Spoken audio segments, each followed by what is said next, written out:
ವಿಸ್ತರಿಸಲು ಚಿಂತನೆ ನಡೆದಿದೆ. ರಾಮನಗರ ಕೂಡ ಬೆಂಗಳೂರಿನ ಭಾಗವಾಗಲಿದೆ ಅಂತ ಡಿಸಿಎಂ ಡಿಕೆ ಶಿವಕುಮಾರ್ ಹೇಳಿದ್ದಾರೆ.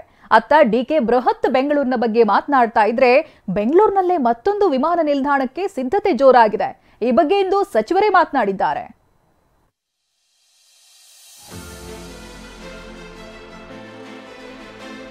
ಬೆಂಗಳೂರಿನ ಅಗಲ, ಉದ್ದ, ವಿಸ್ತಾರ ಹೆಚ್ಚುತ್ತಲೇ ಇದೆ.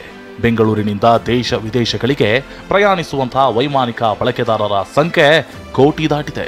ಈಗಾಗಲೇ ಕೆಂಪೇಗೌಡ ಅಂತಾರಾಷ್ಟ್ರೀಯ ವಿಮಾನ ನಿಲ್ದಾಣ, HAL ಏರ್ಪೋರ್ಟ್ಗಳನ್ನು ಹೊಂದಿರೋ ಬೆಂಗಳೂರಿಗೆ ಮತ್ತೊಂದು ಹೊಸ ವಿಮಾನ ನಿಲ್ದಾಣ ಸ್ಥಾಪನೆ ಬಗ್ಗೆ ಗಂಭೀರ ಚಿಂತನೆ ಮುಂದುವರೆದಿದೆ. ಬೆಂಗಳೂರಲ್ಲಿ 2ನೇ ವಿಮಾನ ನಿಲ್ದಾಣ ಸ್ಥಾಪನೆಗೆ ಮುಂದಾದ ಸರ್ಕಾರ. ದಾಬಸ್ಪೇಟೆ, ತುಮಕೂರು ಸೇರಿ ಹಲವೆಡೆ ಸ್ಥಳ ಪರಿಶೀಲನೆ. ಬೆಂಗಳೂರಿನ ಸಮೀಪ ಮತ್ತೊಂದು ವಿಮಾನ ನಿಲ್ದಾಣ ಅತ್ಯಗತ್ಯ ಅಂತ ಸಚಿವ MB ಪಾಟೀಲ್ ಇವತ್ತು ತಿಳಿಸಿದ್ರು. ಆದ್ರೆ ಎಲ್ಲಿ ನಿರ್ಮಿಸಬೇಕು ಅನ್ನೋ ಬಗ್ಗೆ ಮುಖ್ಯಮಂತ್ರಿಗಳ ಜೊತೆ ಮತ್ತೊಮ್ಮೆ ಚರ್ಚಿಸಿ ಬಳಿಕ ತೀರ್ಮಾನಿಸುತ್ತೇವೆ ಅಂತ MB ಪಾಟೀಲ್ ಹೇಳಿದ್ದಾರೆ. ಬಹುಶಃ ಇನ್ನೊಂದು ಮೀಟಿಂಗು ಶೀಘ್ರದಲ್ಲೇ ಮಾಡಿ ಆದಮೇಲೆ ಒಂದು ಸ್ಪಷ್ಟವಾದಂಥ ನಿರ್ಧಾರ ಮುಖ್ಯಮಂತ್ರಿಗಳ ಜೊತೆ ಚರ್ಚಿಸಿ ಅಂತಿಮವಾಗಿ ಕ್ಯಾಬಿನೆಟ್ನಲ್ಲೂ ಕೂಡ ಚರ್ಚೆ ಮಾಡಿ ಇವತ್ತು ದಿವಸ ನಿರ್ಧಾರ ಮಾಡ್ತಾರೆ.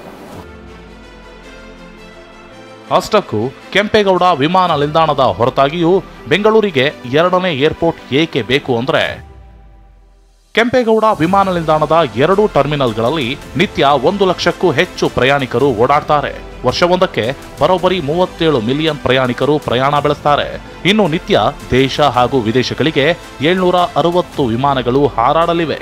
ಕೆಂಪೇಗೌಡ ಏರ್ಪೋರ್ಟ್ನಿಂದ 25,000 ವಾಹನಗಳು ಸಂಚಾರ ಮಾಡ್ತಿವೆ. ಹೀಗಾಗಿ 2ನೇ ವಿಮಾನ ನಿಲ್ದಾಣ ಅಗತ್ಯವಿದೆ ಎನ್ನಲಾಗಿದೆ.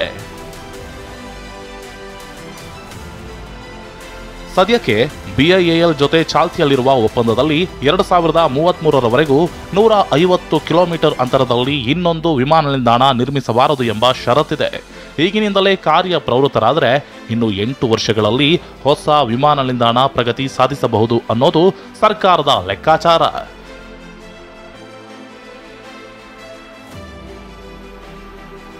ಎರಡು 2033ಕ್ಕೆ ಈ ಕೆಂಪೇಗೌಡ ಇಂಟರ್ನ್ಯಾಷನಲ್ ಏರ್ಪೋರ್ಟ್ BIAL ಏನಿದೆ ಅವ್ರದ್ದು ಈ ಎಕ್ಸ್ಕ್ಲೂಸಿವ್ ಕ್ಲಾಸ್ ಅದು ಹೊರಟೋಗುತ್ತೆ. ನಮಗೆ 2ನೇ ಏರ್ಪೋರ್ಟ್ ಮಾಡುವಂಥ ಹಕ್ಕು ಬರ್ತದೆ. ಆದರೆ ನಾವು 2033ವರೆಗೆ ನಾವು ಕಾಯುವಂಥ ಅವಶ್ಯಕತೆ ಇಲ್ಲ. ನಾವು ಅದಕ್ಕಿಂತ ಈಗ ನಾವು ಭೂಸ್ವಾಧೀನ, ಸ್ಥಳ ಆಯ್ಕೆ, ಇನ್ನುಳಿದ ಅನೇಕ ಪ್ಯಾರಾಮೀಟರ್ಸ್ ಇದ್ದಾವೆ. ಬೆಂಗಳೂರಿನ ದಕ್ಷಿಣ ಭಾಗ, ಕನಕಪುರ ಇತ್ಯಾದಿ ಭಾಗಗಳಲ್ಲಿ ಜನರ ಓಡಾಟ ಹೆಚ್ಚಾಗಿದೆ. ಈಗಿನ ಕೆಂಪೇಗೌಡ ಅಂತಾರಾಷ್ಟ್ರೀಯ ವಿಮಾನ ನಿಲ್ದಾಣಕ್ಕೆ ಸಮೀಪದಲ್ಲೇ ನೂತನ ವಿಮಾನ ನಿಲ್ದಾಣವು ಬರಬೇಕು ಅನ್ನೋದಾದ್ರೆ ದಾಬಸ್ಪೇಟೆ, ತುಮಕೂರು ಇತ್ಯಾದಿಗಳನ್ನ ಪರಿಗಣಿಸಬೇಕಾಗುತ್ತದೆ. ಮುಂದಿನ ನಗರದ ಬೆಳವಣಿಗೆ, ಜನಸಂಖ್ಯೆ, ಜನರ ಓಡಾಟ, ಭೂಮಿಯ ಹಂಚಿಕೆಯನ್ನ ಪರಿಗಣಿಸಿ ಸ್ಥಳ ನಿಗದಿ, ಭೂಸ್ವಾಧೀನ, ಪರಿಹಾರ ಹಂಚಿಕೆ ಇತ್ಯಾದಿಗಳನ್ನ ಕೈಗೊಳ್ಳಬೇಕಾಗತ್ತೆ. ಮುಂಬೈ ನಗರದಲ್ಲಿ 2 ವಿಮಾನ ನಿಲ್ದಾಣಗಳ ನಡುವೆ ಕೇವಲ 36 ಕಿಲೋಮೀಟರ್ ಅಂತರವಿದೆ. ನ್ಯೂಯಾರ್ಕ್ ಮತ್ತು ಲಂಡನ್ ನಗರಗಳಲ್ಲಿ ಕೂಡ ಹೆಚ್ಚು ದೂರವಿಲ್ಲ. ಜೊತೆಗೆ ತಮಿಳುನಾಡು ಹೊಸೂರಿನಲ್ಲಿ ವಿಮಾನ ನಿಲ್ದಾಣ ನಿರ್ಮಾಣ ಮಾಡುವ ಸಿದ್ಧತೆ ನಡೆಸಿದ್ದು, BIAL ಹೊಂದಿರೋ ಷರತ್ತು ತಮಿಳುನಾಡಿಗೂ ಅನ್ವಯಿಸುತ್ತದೋ ಇಲ್ಲವೋ ಪರಿಶೀಲಿಸಬೇಕಿದೆ. ಕರ್ನಾಟಕ ಸರ್ಕಾರ 2ನೇ ವಿಮಾನ ನಿಲ್ದಾಣದ ಬಗ್ಗೆ ಮಾತನಾಡಿದ ಮೇಲೆ ತಮಿಳುನಾಡು ಸರ್ಕಾರವು ಹೊಸೂರಿನಲ್ಲಿ ಏರ್ಪೋರ್ಟ್ ಕಟ್ಟುವುದಾಗಿ ಹೇಳುತ್ತಿದೆ. ಇದರ ಸಾಧಕ ಬಾಧಕಗಳನ್ನು ಅಧ್ಯಯನ ಮಾಡಬೇಕಾದ ಅನಿವಾರ್ಯತೆ ಕೂಡ ಇದೆ. ಪ್ರಸನ್ನ ಗಾಂವ್ಕರ್, TV9 ಬೆಂಗಳೂರು.